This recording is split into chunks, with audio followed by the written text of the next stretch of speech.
कि किस तरीके से हम हमारी तैयारी को बेहतरीन बना सकते हैं। ठीक है, पक्का? आपने अपने लिए पीसीएम चूज किया है तो कहीं ना कहीं दिमाग में इतनी प्लानिंग आपको आती है कि भाई कैसे कैसे क्या क्या चीजें प्रायोरिटाइज डिप्रायोरिटाइज करूं। नोट्स बनाने का एक स्मार्ट तरीका आपको पता होना चाहिए। आप क्या करें, एक तो अपनी रफ कॉपी में सारे क्वेश्चन जो मैंने क्लास में करवाए हैं किट में चलती हैं, जैसे एन अवस्थी हो गई फिजिकल केमिस्ट्री के लिए, ठीक है, आप ये कर सकते हैं। एनसीईआरटी। हेलो बच्चों, कैसे हैं आप सब? आई होप आप लोग बिल्कुल बढ़िया होंगे, बिल्कुल मजे में होंगे। तो यार मैं आज आप लोगों का जाजू सर आप लोगों के सामने आया हूं आप लोगों से एक प्लानिंग डिस्कस करने कि भाई देखो, जेई मेंस और जेई एडवांस आप लोगों का हो चुका है ना। बहुत सारे बच्चे ऐसे होंगे जिनको इस बार जो उन्होंने सोचा था वैसे रिजल्ट नहीं मिले, है ना, या वो समहाउ सोच रहे हैं सर जेई मेंस तो निकल गया बट जेई एडवांस में थोड़ा बहुत अटक गया, तो मैं सोच रहा हूं एक और बार ड्रॉप ले लूं ताकि अगले साल एडवांस ठीक से निकाल लूं। या कुछ बच्चे ये सोच रहे हैं कि सर इस बार मेरा फोकस 12th पे ज्यादा था, मैं मेंस की तैयारी एक बार फिर से अब बैच लेके करना चाहता हूं। तो हम उनके लिए ये डिस्कस करने आए हैं कि केमिस्ट्री सब्जेक्ट जो है आपका, उसकी तैयारी किस तरीके से करी जाए। क्या एक दिमाग में रास्ता होना चाहिए, क्या एक रोड मैप होना चाहिए जिससे हम ये माने कि भाई हमारी प्रिपरेशन एकदम बढ़िया हो जाएगी। तो देखो, वैसे तो हर बच्चे की एक अपनी जर्नी होती है, एक अपना दिमाग होता है, पर मैं आपको एक बेसिक आइडिया देने के लिए आया हूं कि किस तरीके से हम हमारी तैयारी को बेहतरीन बना सकते हैं। ठीक है, पक्का? क्लियर है? ओके, चलिए तो भाई ध्यान से देखना। केमिस्ट्री के अंदर आपको पता है 3 सेगमेंट्स होते हैं, है ना। एक होता है फिजिकल केमिस्ट्री, एक होता है इनऑर्गेनिक केमिस्ट्री, एक होता है ऑर्गेनिक केमिस्ट्री। मैं आप लोगों से बातचीत करना चाह रहा हूं फिजिकल केमिस्ट्री के लिए।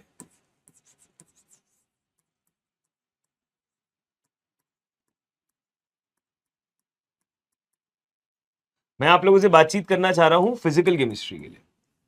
अगर मैं फिजिकल केमिस्ट्री की बात करना चाह रहा हूं तो बेटा जी आपको बेसिक सी बात पता ही है, फिजिकल केमिस्ट्री कैलकुलेशन पे आधारित होती है, बहुत सारे क्वेश्चंस होते हैं। तो यार कभी भी आपको जेई का एग्जाम अगर निकालना है, चाहे जेई मेंस हो, जेई एडवांस हो, या कोई भी कॉम्पिटेटिव एग्जाम हो, नीट हो या कुछ भी हो, भाई तैयारी के लिए मैं ये मानता हूं कि 3 पीज आपके साथ अगर हैं तो आपको कोई भी एग्जाम टफ नहीं लगेगा। 3 पीज क्या? 3 पीज, अगर आप इन 3 पीज को यूज करते हैं तो आपकी पढ़ाई बिल्कुल बेहतरीन, आपके कॉम्पिटेटिव एग्जाम की तैयारी बिल्कुल एकदम चकाचक हो जाएगी। क्या है ये 3 पीज? बेटा देखो, पहले पी का मतलब है प्लान, दूसरे पी का मतलब है प्रायोरिटाइज, और तीसरे पी का मतलब है प्रैक्टिस। मतलब क्या है सर इस चीज का? एक बार ध्यान से सुनिएगा बेटा। प्लान मतलब आपके पास एक प्लान होना चाहिए कि अगर आज के दिन आप ये टॉपिक उठा रहे हो तो इसको किस किस तरीके से पढ़ना है। आपको पहले से पता हो कि कितना समय देना है, क्या क्या चीजों को यूज करके प्रैक्टिस करनी है, किस तरीके से आपको फ्लो चलाना है। कि भाई मैंने एक चैप्टर उठाया मोल कंसेप्ट, तो मुझे पता हो कि मुझे मोल कॉन्सेप्ट पहले यहां से पढ़ना है, फिर ये करना है, फिर ऐसे करना है। एक पूरा प्लान होना चाहिए, और ये सब कुछ पूरे दिन में नहीं, 2 या 2.5 घंटे में खत्म करना है। तो प्लान बड़ा जरूरी है। दूसरी चीज प्रायोरिटाइज। बेटा देखो, ऐसा कभी भी नहीं होगा लाइफ में कि तुम्हें कुछ एक्स्ट्रा समय मिल जाएगा। तुम सोचो कि सर 24 घंटे का दिन है, मेरे लिए वो 26 घंटे का बन जाए तो मेरे बचे हुए काम भी पूरे हो जाए। ऐसा कभी भी नहीं होने वाला, ट्रस्ट मी। आपको अपने लिए समय खुद ही निकालना पड़ेगा, आपको चीजों को प्रायोरिटाइज करना पड़ेगा, आपको ये दिमाग लगाना पड़ेगा कि भाई इस समय पे ये करना जरूरी है कि ये करना जरूरी है। क्योंकि सभी के पास 24 घंटे हैं, सभी की क्लासेस हो रही हैं, सभी पे बैकलॉग बन रहा है, सभी पे होमवर्क उतना ही है, सभी पे उतनी ही जिम्मेदारी है और उतना ही काम है और उतना ही प्रेशर है एग्जाम को तैयार करने का, एग्जाम के लिए तैयारी करने का।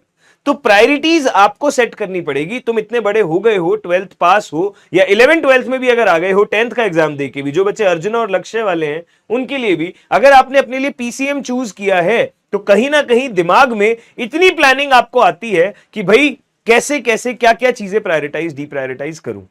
ठीक है, और इसके बाद में प्रैक्टिस। बेटा बिना प्रैक्टिस के एग्जाम निकल ही नहीं सकता, ये एक बहुत ही इंपॉर्टेंट बात है। थ्योरी पे ध्यान कम दो, प्रैक्टिस पे ध्यान ज्यादा दो। थ्योरी के सिर्फ पन्ने पलटने से, सिर्फ कॉपी के पन्ने पलटने से कुछ नहीं होने वाला। आप जब तक सवाल नहीं लगा के देखोगे, एक्चुअल दिमाग नहीं चलेगा।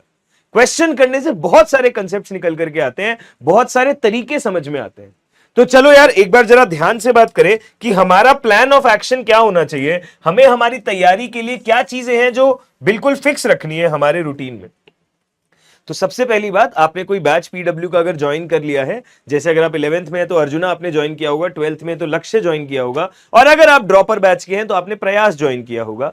जैसे ही आपने बैच ज्वाइन किया, बैच के अंदर आपको मिलती है क्लासेस। तो अगर आपको बैच में क्लासेस मिलती हैं तो सबसे बेहतर बात है आपको पहला पॉइंट ये है कि सारी क्लासेस रेगुलर अटेंड करनी है।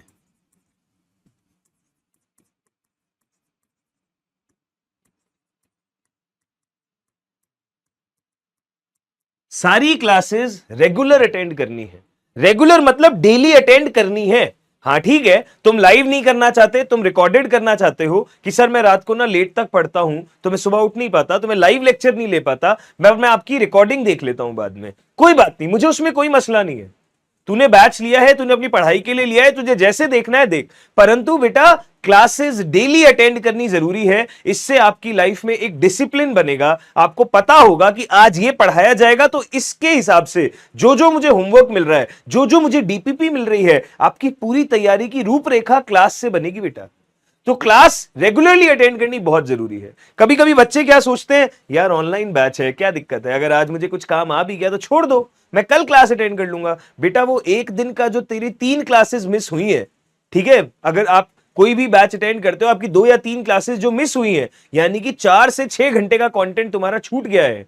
अब उसको कवर करते करते करते करते तुम्हारा बैकलॉग यहीं से बनना शुरू हो जाता है, और फिर वो अंत तक तुम्हें इतना दुख देता है कि फिर जेई निकालने की तैयारी नहीं हो रही होती, सिर्फ सिलेबस निपटाने की तैयारी हो रही होती है। और हमें वास्तव में जेई निकालना है, सिर्फ सिलेबस नहीं निपटाना। तो क्लासेस को रेगुलर अटेंड करना है। आप लाइव करो, आप रिकॉर्डेड करो, आपकी मर्जी, कोई बात नहीं, कोई दिक्कत नहीं है, पर रेगुलर अटेंड करना है, रोज अटेंड करनी ही है। रोज क्या पढ़ाया जा रहा है देखना ही है। कभी बीमार हो गए अलग बात, पर यस, सपोज करो सुबह नहीं देख पाए, शाम को देखो, टाइम निकालो। मैंने बोला प्रायोरिटाइज नहीं करोगे तो कुछ भी नहीं होगा। प्लान करो, कब करोगे, प्रायोरिटाइज करो, और उस क्लास के अंदर ढंग से चीजें सारी सुनो।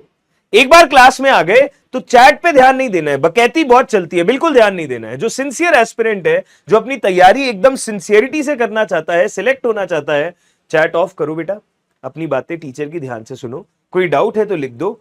बाकी थोड़ा बहुत हंसी मजाक का माहौल हम लोग खुद क्लास में रखते हैं। ऐसा आप लोगों को बहुत रेयर देखने को मिलेगा कि हम आए क्लास में और एकदम नींद दिला के चले गए। थोड़ा बहुत हंसी मजाक हम भी क्लास में करते हैं, लाइट सा माहौल रहता है, पर सुनो ध्यान से चीजों को। क्या आपका मास्टर आपको कह रहा है, पूरा दिमाग वहां होना चाहिए। जो भी क्वेश्चन क्लास में करवाए जा रहे हैं, कोशिश करो आपसे बने, ठीक है। और इसके बाद जब आपने क्लासेस अटेंड करी, तो इसके बाद जब आपने क्लास खत्म हो गई, आपकी तीनों क्लासेस हो गई, सब हो गया, तो नोट्स का रिवीजन बड़ा ही इंपॉर्टेंट है। अब बच्चे रिवीजन का मतलब क्या समझते हैं कि पीडीएफ आ जाती है पीडब्ल्यू ऐप पे, उसको बस एक बार नजरों से निकाल लेंगे और काम बन जाएगा। नहीं, ये गलत तरीका है। कुछ बच्चे क्या करते हैं, सर पीडब्ल्यू ऐप पे जो आपने पूरे नोट्स बना के दिए थे, अब हम अपनी कॉपी में उसको जमा जमा के सजा सजा के लिखते हैं। ये भी गलत है बेटा। ऐसे करोगे तो फिजिक्स केमिस्ट्री मैथ्स 3 सब्जेक्ट हैं, ऐसे जमा जमा के सजा सजा के एज इट इज नोट्स लिखने लग गए तो फिर तो पूरा टाइम इसी में निकल जाएगा। सेल्फ स्टडी क्या करी तुमने? और अगर ये नोट्स लिखने को तुम पढ़ाई समझते हो तो बेटा बिल्कुल गलतफहमी में हो, इस गलतफहमी से बाहर आ जाओ। देखो क्लास में हम सवाल बहुत सारे करते हैं, मैं बहुत सारे क्वेश्चंस कराऊंगा। अब इतने सारे क्वेश्चंस कराऊंगा, इतने सारे क्वेश्चंस अगर तुम सजा सजा की कॉपी में लिखने लग गए तो फिर तो भैया 1 करोड़ साल लग जाएंगे सिलेक्शन होने में। आपको नोट्स कैसे बनाने हैं, नोट्स बनाने का एक स्मार्ट तरीका आपको पता होना चाहिए। आप क्या करें, एक तो अपनी रफ कॉपी में सारे क्वेश्चन जो मैंने क्लास में करवाए हैं उन्हें फिर से प्रैक्टिस करें। आपको क्वेश्चन पीडब्ल्यू के ऐप वाली पीडीएफ में मिल जाते हैं, आपको दोबारा फेयर कॉपी में लिखने की जरूरत नहीं है। अपनी रफ कॉपी में जितने भी सवाल मैंने उस सेशन में करवाए हैं, सवाल पढ़ो और खुद से करने की कोशिश करो। जहां नहीं समझ में आ रहा पीडब्ल्यू ऐप से देख लो, वो जो पीडीएफ है आपके पास, सॉल्यूशन देख लो। कोई सवाल तुम्हें बहुत ही भयानक लग रहा है, उसको अपने नोट्स में ऐड कर लो। इसके अलावा बेटा जी फॉर्मूला शीट बनाओ। जैसे आज मैंने एक चैप्टर पढ़ा रहा हूं, उसका लेक्चर नंबर 3 है। आज की क्लास में मैंने 2 फॉर्मूले मेन समझाए हैं, तो उन दोनों फॉर्मूले को लिख के रख दिया। हर क्लास में जितने जितने फॉर्मूले, जितने जितने नोट पॉइंट, जितने जितनी ट्रिक्स हम बता रहे हैं उसको लिख के रखो, फॉर्मूला शीट बनाओ फिजिकल केमिस्ट्री के लिए खास तौर पे। क्योंकि बाद में क्या होगा, जब आपका कोर्स पूरा हो जाएगा, सपोज करो आज परमाणु की संरचना रिवाइज करना है, तो हमने क्या किया, वो फॉर्मूला शीट खोली, अच्छा बोहर मॉडल के ये फॉर्मूले होते हैं, श्रोडिंगर का ये फॉर्मूला होता है, डी ब्रॉगली का ये है, हाइजेनबर्ग का ये है, काम खत्म। फॉर्मूला शीट है और कुछ खास खास कन्वर्जन हो गए, जैसे एंगस्ट्रॉम को मीटर में, पिकोमीटर को मीटर में, जो जो खास खास चीजें सब लिख के हमने रख ली। फॉर्मूला शीट बनाओ। थ्योरी के नोट्स आपको जैसे जैसे बनाने वो बना लो, जो भी चीज है, पर क्वेश्चन की प्रैक्टिस रफ कॉपी में करो। ये नहीं भाई कि तुम अपनी एक मेन कॉपी बना रहे हो, उसमें सजा सजा के 3-3 4-4 लाइन का क्वेश्चन की लैंग्वेज लिख रहे हो, फिर सॉल्यूशन लिख रहे हो, टाइम वेस्ट है। तो नोट्स रिवाइज इस तरीके से करो। डेली रिवीजन हो गया। जैसे ही आपके नोट्स रिवाइज हो जाते हैं, अगली चीज जो आपको ध्यान रखनी है, अगली चीज जो आपको ध्यान रखनी है, वो आपको करनी है, उस दिन आपको जो भी डीपीपी मिली है वो, आपको जो भी डीपीपी मिली है वो करनी है। अब होता क्या है, डीपीपी में मैंने आपको 20 सवाल दिए, कोई दिक्कत नहीं है, 20 सवाल दिए। अगर 20 में से हो सकता है तुमसे पहले दिन 5 ही हो सकता है अगले दिन 5 से 7 होंगे, 7 से 10 भी होंगे, 10 से 15 भी होंगे। 20 में से 20 सवाल हो जाएं, ये बहुत ही आदर्श केस होगा, ऐसा नहीं होता। तो इस गलतफहमी में ना रहे कि मुझसे सवाल नहीं बनते। अगर 20 में से 15 सवाल तुम खुद से निकाल पा रहे हो, या उस लेवल तक पहुंचने की कोशिश कर रहे हो, धीरे धीरे पहुंच रहे हो, कोई दिक्कत नहीं है, पूरा साल है, तैयारी करेंगे हम, जनवरी में पेपर देना है 7-8 महीने, हम उस लेवल को बनाएंगे यार। क्लास में मैं हर तरीके का सवाल करवाता हूं, उस तरीके के सवाल मैं डीपीपी में दूंगा। कुछ एक सवाल थोड़े मुश्किल वाले भी होंगे, क्योंकि भाई हम एडवांस की तैयारी तक जाना चाहते हैं, तो हमें कुछ तो दिमाग टटोलना भी पड़ेगा। सारी चीजें खिला के एज इट इज ही परोस दी है ना, सब बता के एज इट इज ही दे दिया, तो दिमाग कहां चला। तो डीपीपी के 20 में से अगर 15 सवाल तक कर पाते हो, कोई दिक्कत नहीं है, वीडियो सोल्यूशन देखो, आंसर चेक करो, जो गलती है उसको समझो। कोई सवाल लग रहा है बहुत ही तगड़ा हो गया, बहुत ही मतलब ऐसा हो गया कि हुआ ही नहीं था अपने से, सॉल्यूशन देखा समझ आ गया, उसको स्टार मार्क करो। जो टफ क्वेश्चन लगा है उसको स्टार मार्क कर दो। ये स्टार मार्क क्यों करवा रहा हूं अभी बताऊंगा। टफ क्वेश्चन को स्टार मार्क करो, ठीक है, ताकि आपको ध्यान रहे कि ये वो सवाल है जो अपने से फंसा था, अगली बार नहीं फंसना चाहिए। अब तो सीख लिया, पर ये स्टार मार्क कर दिया। डीपीपी हो गई। डीपीपी के साथ साथ आप आ जाइए उसके मॉड्यूल पे।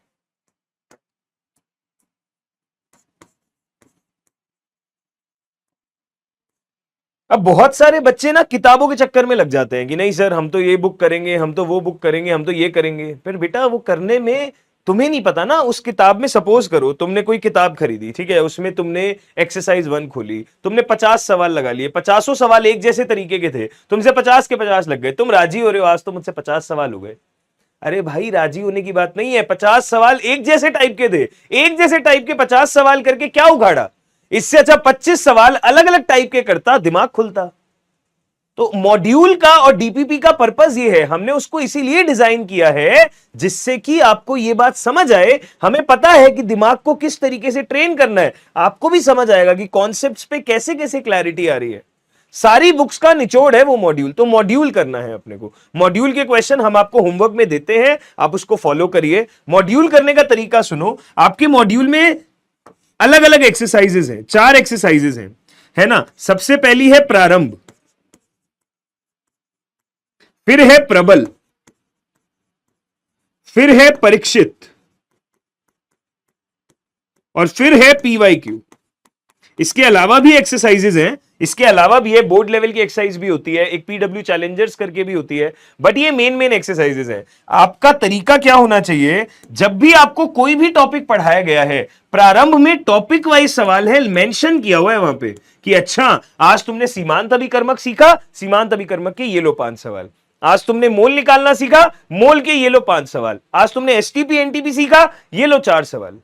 वो तुम्हें टॉपिक वाइज सवाल देता है ताकि तुम क्वेश्चन देख के बेटा पहचानना सीखो। शुरुआत में ही वो तुम्हें ऐसे रैंडम सवाल नहीं देगा कि तुम्हारा दिमाग ही ना चले, वो तुम्हें टॉपिक वाइज सवाल देगा ताकि तुम पहचान करो। तो पहले प्रारंभ के सवाल तो खुद से कर लो, ये टीचर तुम्हें नहीं कहेगा कि प्रारंभ के सवाल करना शुरू करो। ये तुम्हारा फर्ज बनता है कि जो भी टॉपिक उस दिन तुम्हें क्लास में करवाया है, जैसे ही तुमने नोट्स से क्वेश्चंस की प्रैक्टिस कर ली, फटाफट से प्रारंभ के क्वेश्चन उठा के कर दो अपने आप से। ठीक है, जैसे ही प्रारंभ के सवाल करें, अब प्रबल का हम लोग होमवर्क देंगे तुम्हें। प्रबल में जेई मेन लेवल के क्वेश्चंस होते हैं, ताकि यार सीधा एडवांस पे कूदने से काम नहीं चलेगा। पहले बेसिक सीखेंगे, फिर जेई मेंस वाला लेवल बनाएंगे। जेई मेंस वाले सवाल हो गए, उसके बाद में आ जाओ पीवाईक्यूज पे। अरे सर परीक्षित नहीं करनी क्या? बेटा परीक्षित है प्रॉपर जेई एडवांस वाली एक्सरसाइज। थोड़े हमने उसमें टफ सवाल डाले हुए, एडवांस लेवल से थोड़े अच्छे सवाल डाले हुए। अभी उस चक्कर में मत पड़ो, मेरी बात मानो। सबसे पहले प्रारंभ करो, फिर प्रबल के सवाल खत्म करो, फिर पीवाईक्यूज सारे खत्म करो। इतना हो गया। पीवाईक्यूज बहुत सारे मैं क्लास में भी करवा देता हूं, आप नोट्स में देखते हो, उसको खत्म करो। पीवाईक्यूज आपके सारे निपट गए जब, इसके बाद में परीक्षित वाली एक्सरसाइज को अभी के लिए एक बार रहने दो। मेरी बात मानो, परीक्षित के कुछ अच्छे सवाल मैं क्लास में ऑलरेडी करवा देता हूं। स्टिल अगर आपके पास कभी टाइम है, फ्री टाइम है, तब परीक्षित करो, अभी के लिए रहने दो। इसे हम करेंगे, इसे हम कब करेंगे? एडवांस के टाइम पे करेंगे। जब एडवांस का पेपर आने वाला होगा, मेंस की पहली शिफ्ट हो चुकी होगी, तब हम इसको करेंगे। समय है तो अभी करो, बट मैं ये मान के चलता हूं कि एक एवरेज बच्चा पहले जेई मेंस की तैयारी अच्छी करना चाहेगा, तो ये लेवल फॉलो करो। बिल्कुल एकदम प्रॉपर, नो फिल्टर, अनफिल्टर राय दे रहा हूं मैं तुमको।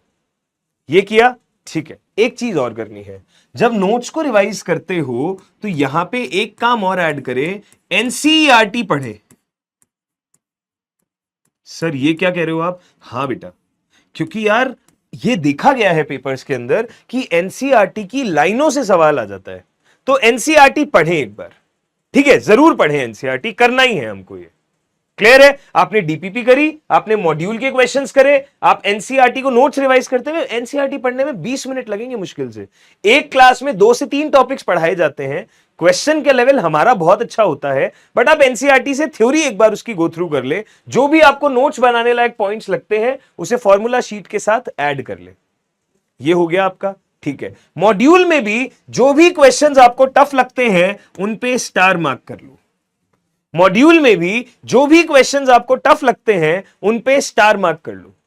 अब क्या होगा, ये जितने भी स्टार मार्क वाले क्वेश्चंस होंगे, इन्हें हम कब उठाएंगे? ये आपका एक रूटीन है। मैं इसके साथ में ये कह सकता हूं कि अगर समय मिले तो आप कोई बुक भी कर सकते हैं। एक बुक आप कोई भी उठा ले अच्छे से।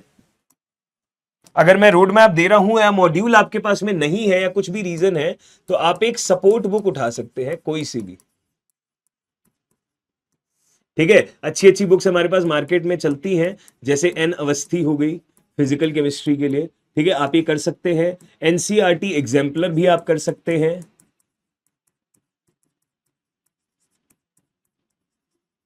इन्हें भी आप ट्राई कर सकते हैं। बाकी एनसीईआरटी एग्जाम्पलर मैं क्या करता हूं, मेंस के पहले करने के लिए कहता हूं, ठीक है, जब हम एक बार चैप्टर्स का रिवीजन कर रहे होते हैं। बट अभी भी अगर आपके पास में समय है तो ये आप कर सकते हैं। अगर नोट्स डीपीपी मॉड्यूल के बाद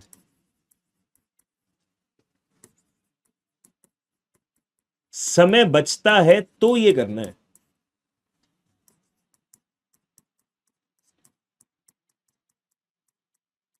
तो आप ये कर सकते हैं। वैसे समय बचेगा नहीं फ्रैंकली स्पीकिंग, और बचता है तो जरूर करो, बिल्कुल करो, क्योंकि प्रैक्टिस जितनी करोगे उतना बढ़िया रहेगा। ठीक है साहब, ये हो गया। अगली चीज जो आपको ध्यान देनी है अपनी तैयारी में, वो ये है कि टेस्ट टेस्ट टेस्ट देना सबसे पहली बात, बहुत इंपॉर्टेंट बात है। हमेशा टेस्ट देना है, एक भी टेस्ट नहीं छोड़ना है,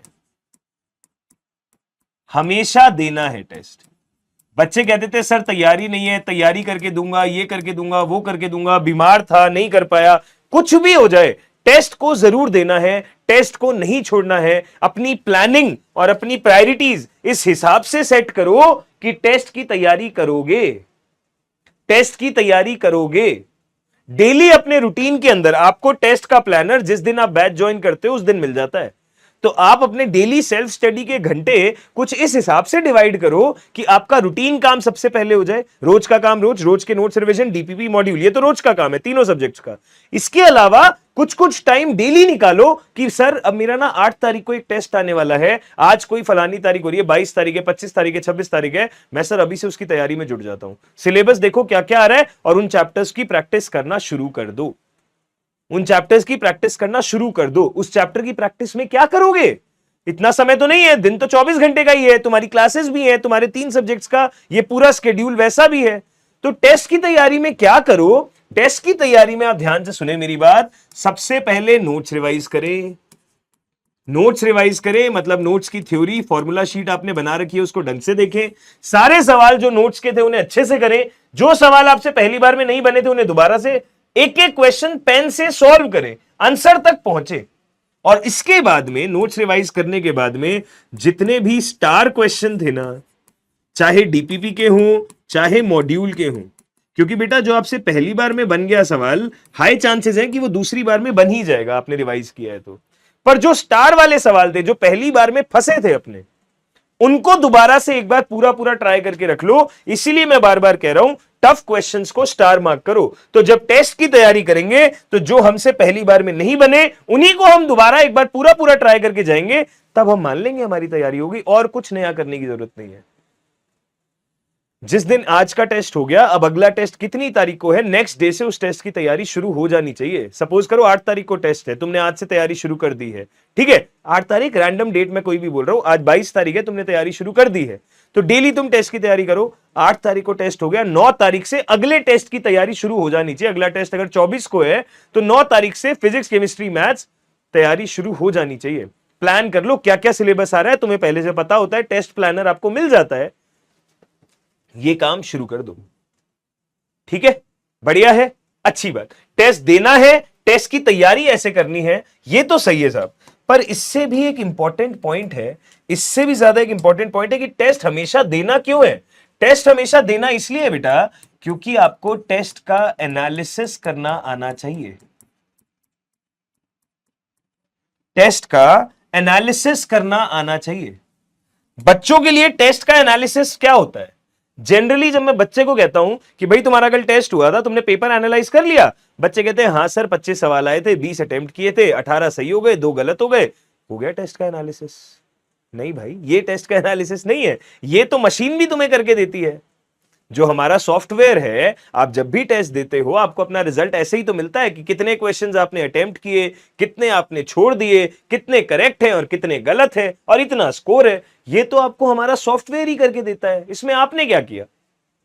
आपको टेस्ट एनालिसिस कैसे करना है, आप प्लीज अपने क्वेश्चंस को ढंग से देखें। देखो भाई, आप कोई क्वेश्चन देखते हो, ध्यान से देखिएगा, कोई भी सवाल आपका आया तो अब उस सवाल को देख के 2 तरीके की प्रतिक्रिया है। या तो आप उस सवाल को अटेम्प्ट करोगे या आप उस सवाल को नहीं अटेम्प्ट करोगे। टेस्ट का एनालिसिस समझो बहुत तरीके से, या तो कोई सवाल देख के आप उसको अटेम्प्ट करोगे या आप सवाल को अटेम्प्ट नहीं करोगे।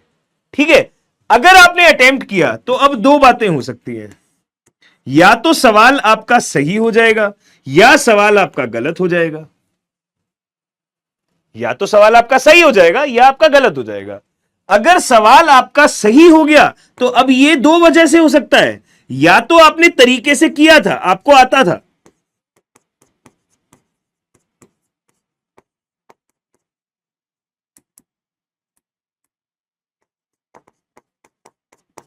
तो बहुत अच्छी बात है, सही होना ही चाहिए था। या फिर आपने, जो आप सबका फेवरेट है, जो आप क्लास में पोल में भी बहुत करते हो, आपने मारा था तुक्का और तुक्का भिड़ गया। तो ठीक है, पेपर में तो नंबर आ गए, तुम राजी हो जाओगे, +4 मिल गया। पर भाई इस +4 पे खुश होने की जरूरत नहीं है, क्योंकि ये +4 तुम्हारा खुद का नहीं है, ये तो तुक्का है। तो ऐसे सवालों को मार्क जरूर करें जो आपने तुक्का मारा था। दूसरा, जो गलत हुए हैं उन्हें तो मार्क करना ही है, और जो आपने करे ही नहीं है इसकी वजह चेक करें। हमेशा एनालिसिस करते हुए वजह चेक करें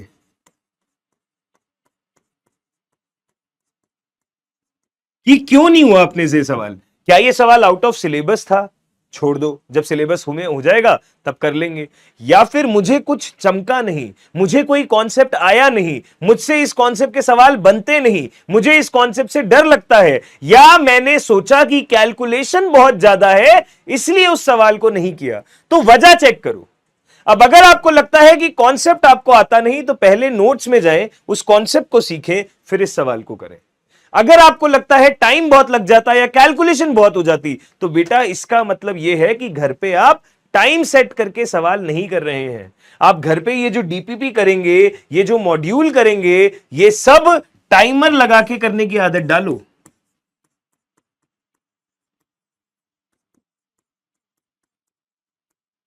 पर क्वेश्चन 2 मिनट, 2 मिनट पर क्वेश्चन, ये हैबिट बनाओ। शुरुआत में नहीं बनेगी, शुरुआत में नहीं हो पाएगा, बट धीरे धीरे धीरे धीरे धीरे धीरे धीरे धीरे। एक ही दिन में कोई आदमी माउंट एवरेस्ट नहीं चढ़ जाता भाई। एक ही दिन में कोई आदमी सेंचुरी मारने के लिए तैयार नहीं हो जाता। वो कोशिश करता है, प्रैक्टिस करता है लगातार, बार बार फेल होगा तभी तो एक दिन जाके जीतेगा। जो कोशिश ही नहीं करेगा वो तो घर पे वैसे ही बैठा है, उसको फेल होने का डर है और जीत वो सकता नहीं। ये हमको करना नहीं, ठीक है? क्लियर है? तो टाइमर लगा के करेंगे तो वो जो कैलकुलेशन लेंदी है या टाइम बहुत लग जाता, वो वाला बहाना आउट हो गया। कुल मिला के जो भी आपसे अनअटेम्प्टेड रहे इन्हें भी मार्क करें। वजह चेक करना बहुत जरूरी है ताकि आपको एक सबक मिले कि अगली बार क्या इंप्रूव करना है। पर उसके बाद ये जितने भी सवाल हैं इन्हें घर पे वापस दोबारा सीख के, पढ़ के, जो कॉन्सेप्ट नहीं आता था सब कर कुरा के रीअटेम्प्ट करें, तब जाके होगा असली टेस्ट का एनालिसिस। कोई बात नहीं, टेस्ट में नंबर कम आए हैं, तैयारी उतनी नहीं थी, ठीक है, गलतियां करो पर नई गलतियां करो। अगर हर बार ही कम नंबर लाने की आदत डाल लोगे, क्योंकि इस तरीके से एनालिसिस नहीं करोगे, तो हर बार ही बुरे नंबर आएंगे। देखो क्या नहीं आता, क्या आ सकता था, क्या गड़बड़ हो गया, क्या तुक्का मारना पड़ गया, इन सारी चीजों को पढ़ो कि भाई मेरे कंसेप्ट्स में कहीं ना कहीं दिक्कत है, इसीलिए ये हुआ, इसीलिए ये हुआ, और यहां तो भैया मेरी किस्मत साथ दे गई। पर बेटा जी किस्मत हमेशा साथ नहीं देती, मेहनत हमेशा काम आती है।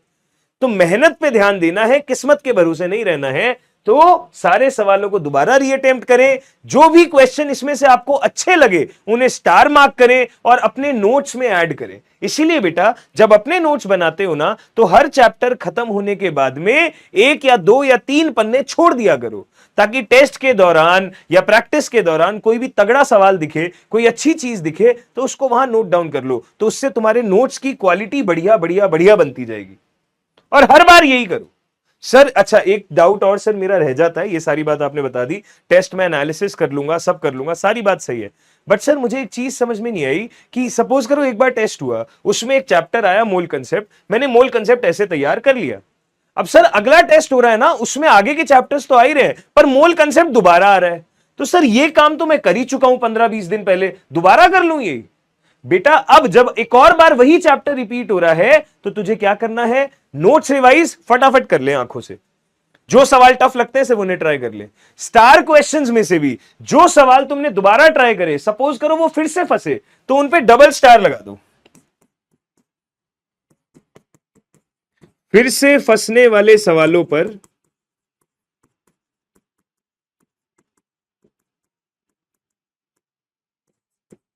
डबल स्टार लगा दो। इस टाइम तो सॉल्व हो गए, पर डबल स्टार हमने लगा दिया आगे के लिए। तो जब वो अगली बार दोबारा वो चैप्टर टेस्ट में आएगा तो डबल स्टार वाले सवालों को फिर से करेंगे। टेस्ट में जो सवाल उस चैप्टर के हमसे पिछले वाले में नहीं हुए उन्हें फिर से करेंगे और हमारी तैयारी हो जाएगी। तो जो नया चैप्टर आ रहा है उसको तो पूरे सलीके से, और जो चैप्टर रिपीट हो रहा है उसको इस तरीके से। सही है? अगर तुम इस तरीके से फिजिकल केमिस्ट्री तैयार करते हो अपनी, तो बेटा जी बिल्कुल full out of full marks भी ला सकते हो। चाहे मेंस का सवाल हो, चाहे एडवांस का सवाल हो, कोई दिक्कत नहीं होती। बहुत सारे बच्चों को ये गलतफहमी होती है कि केवल टफ सवाल करने से ही एडवांस निकलता है। आहा बेटा, कंसेप्ट क्लियर होने चाहिए। बेसिक सवाल अच्छे अच्छे अच्छे करोगे तभी तो टफ सवाल उन बेसिक का मिश्रण होगा। बेसिक से टफ जाएंगे, नोट्स में भी टफ सवाल मिलेंगे, डीपी में भी टफ सवाल मिलेंगे, मॉड्यूल में भी मिलेंगे, बट तुम सोचो डे 1 पे ही तुमसे बिल्कुल एकदम भयानक वाला सवाल तुमसे बन जाए, तो ऐसे जादू कभी भी नहीं होता। आपको स्टेप बाय स्टेप सीढ़ियां चढ़ के ही छत तक जाया जाता है। ऐसे नहीं होता कि श्रिंग ब्रिंग सर्वलिंग करके, है ना, वो सिर्फ पिक्चरों में ही होता है भाई, श्रिंग ब्रिंग सर्वलिंग भूत भविष्य वर्तमान बदलिंग करके छत पे पहुंच गए, नहीं। सही है, तो इस तरीके से अपनी पढ़ाई करिए। ये टेस्ट एनालिसिस तो जनरल है, हर सब्जेक्ट पे लागू होता है। इस तरीके से अगर आप अपनी पढ़ाई करते हैं तो आपका सारा काम बन जाता है। Practice practice practice practice. Physical chemistry है, मतलब ये वाला पार्ट जो है ये बहुत ज्यादा ध्यान देना है, क्योंकि इसके बिना काम चलेगा ही नहीं। और इसके साथ साथ इस पे टाइमर पे समय, फिक्स टाइम में सवाल बनाने की प्रैक्टिस। अगर आप सोचो 5 सवाल करने और तुमने 4 घंटे लगा दिए, क्या खा कुछ अच्छा हुआ कि तुमने सही भी कर दिए? तो वो टाइम के हिसाब से, ताकि तुम्हें प्रेशर फील हो कि भाई पेपर में जब ये आएगा तो मुझे वो प्रेशर पता होगा। ठीक है, अच्छा सर डेली केमिस्ट्री कितनी पढ़ें? तो अगर आप ड्रॉपर बैच के स्टूडेंट हो तो डेली 3 घंटे केमिस्ट्री पढ़ो, सेल्फ स्टडी 2.5 से 3 घंटा। अगर आप अर्जुना लक्ष्य के स्टूडेंट हो, स्कूल जाना पड़ता है, तब भी बेटा नींद वींद कॉम्प्रोमाइज करके क्लास अटेंड करने के अलावा 1.5 से 2 घंटा केमिस्ट्री पढ़ना है। और उसमें नोट्स सजा सजा के लिखने में टाइम वेस्ट नहीं करना। नोट्स बनाने का तरीका ये, ठीक है। अगर तुम डेज कहते हो कि सर 2 घंटे तो नोट्स बनाने में ही लग जाते हैं, तो आप अपना टाइम खुद किल कर रहे हो। मैंने बोला था किसी के लिए भी भगवान 24 से 26 घंटे नहीं बनाने वाला। उतने ही समय में प्रैक्टिस करनी है, पढ़ना है और AIR लेके आनी है।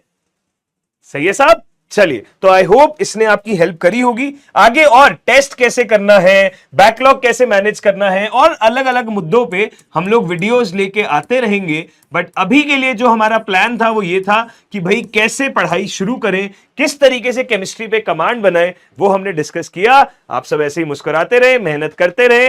मिलते हैं क्लास के अंदर, तब तक के लिए thank you so much, take care, bye bye.